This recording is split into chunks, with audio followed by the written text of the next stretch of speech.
So I'm going to continue from where I had stopped in the previous channeling. This is the part 2. So basically, jumping straight into the energy, these two opposing forces that I'm being shown, the karmic energy and the twin flame energy or the ascension energy, actually it's the ascension energy, but why do we use the word twin flame energy for star seeds, light workers, ascensioners? In every case we use it. Because every single person needs to balance their masculine and feminine energy. So that makes them all technically twin flames. That's why I keep saying all these names, light workers, indigo children, star seeds, ascensioners. So all of them are doing the same jobs, the same work. But they have come from different places, but they have different chores and different roles. So I'm being shown that this person with whom you have a very important and very close soul connection with, this person possesses more of the karmic energy, while you possess all of your energy is all love, unconditional love and spiritual ascension energy. One interesting thing that you are teaching to this person is that you have also shown them the difference between materialistic relationship, body-based relationship and soul connection, because they may have spoken a lot about soul connection or they may have spoken about love, but they knew love only in romance, or they knew love only as a boyfriend-girlfriend or husband-wife relationship, or even if they had any secret relationship, it was more towards the lust. Lust part was important because they also confused lust to be love.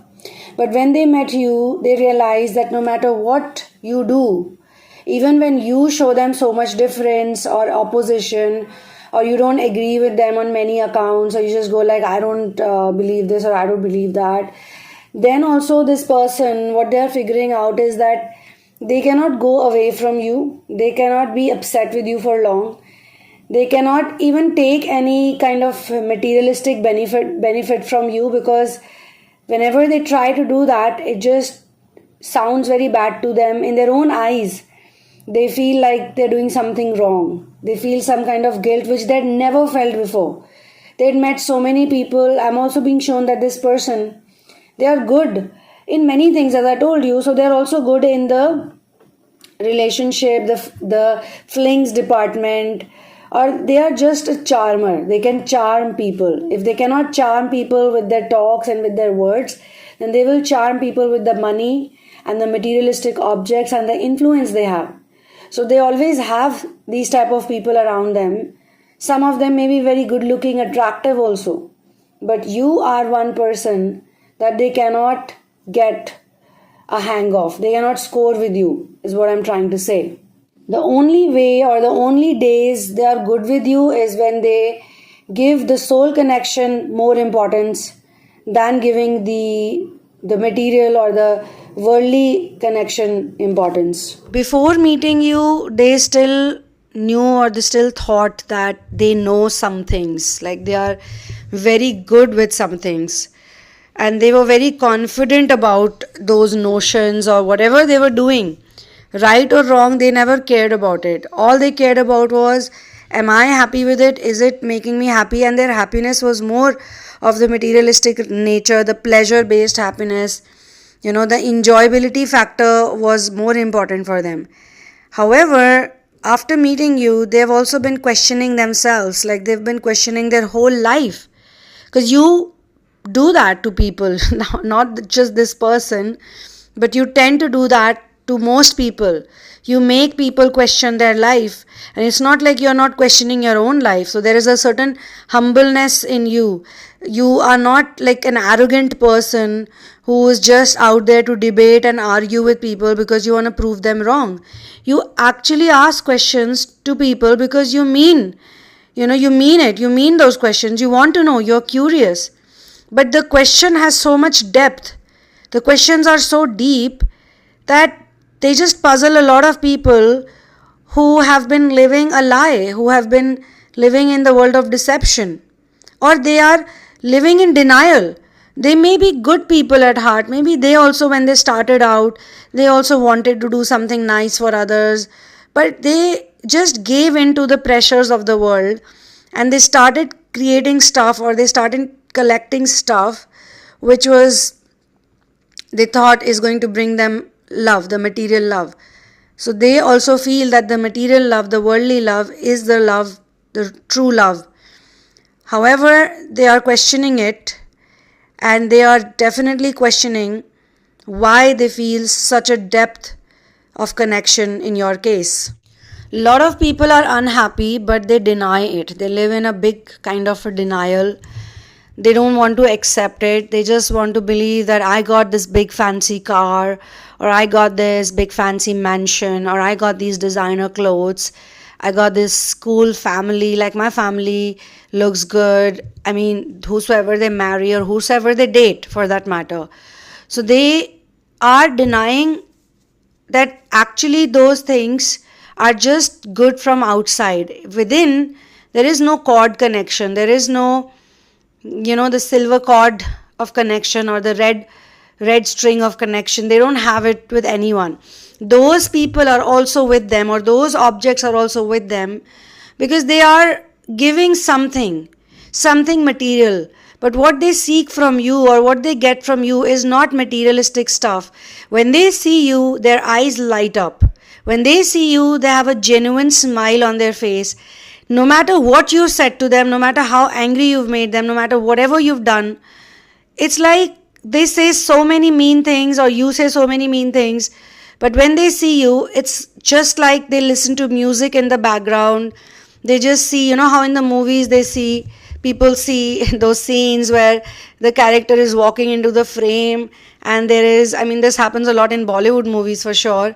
The wind is blowing, the breeze is so evidently touching their face and their hair, the flowers are everywhere. It looks like as if the whole nature is giving them an introduction in that particular frame. So when they see you, of course, this is for the person whosoever I'm speaking with. When they see you like a breath of fresh air, like the light in their eyes, like the tinkle in their eyes. You make them happy. In reality, you make them happy, and they are literally puzzled and they are questioning it. So this also seems to me to be a long-term association.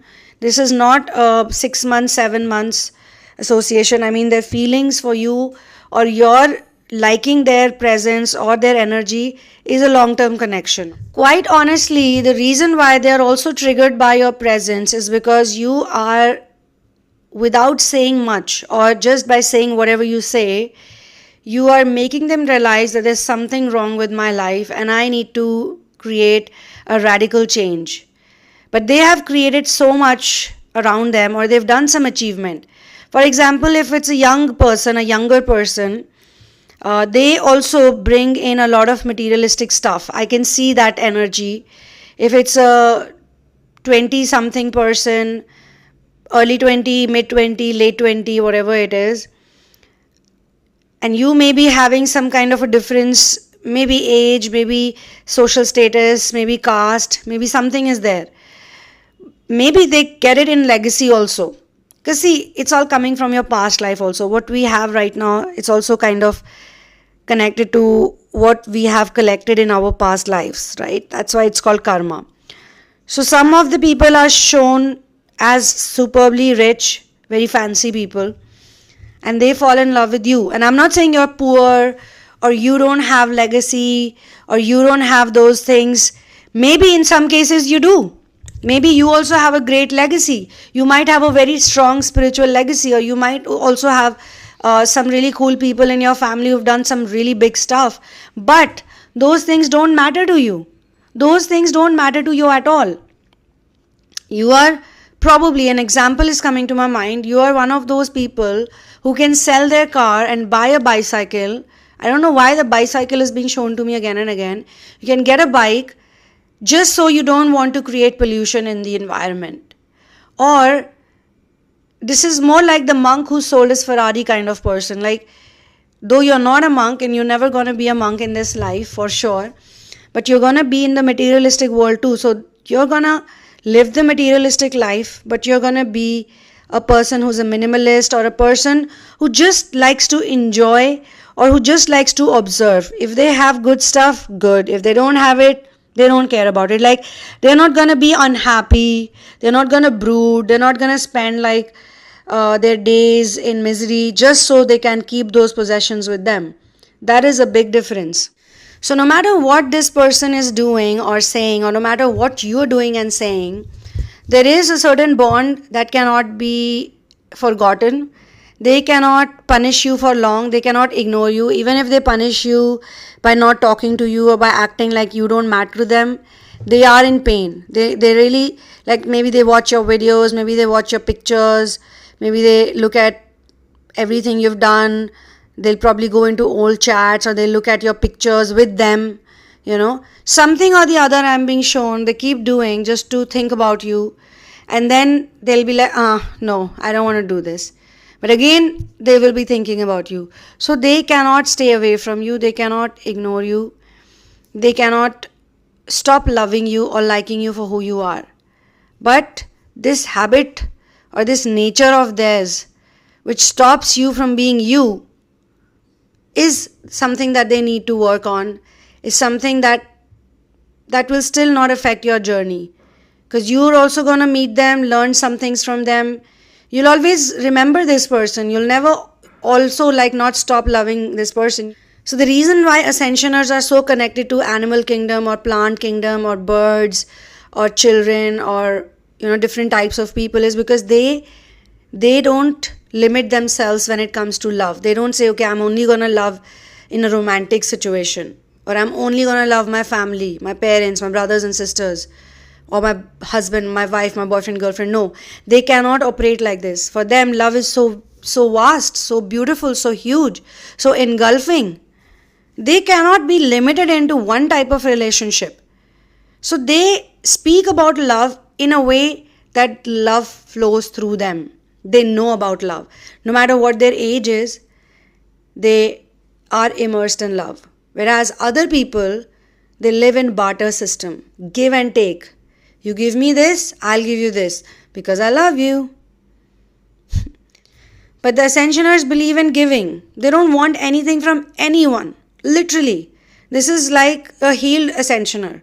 So till the time you don't feel like you don't need anything from anyone because you get everything any which way from Supreme Being, from Masters, from Source, you will have this friction with some people because you will also learn. This is your programming that is making you feel this way. Once your programming goes away in due course of time, this problem will also go away. You will not depend on anyone.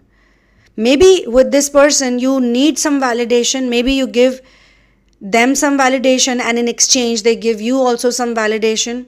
Maybe they praise you like other people don't. Maybe they support you like other people don't. Maybe they do something which is very unique, which others are not doing for you, which they do. But they also do give and take in a different way.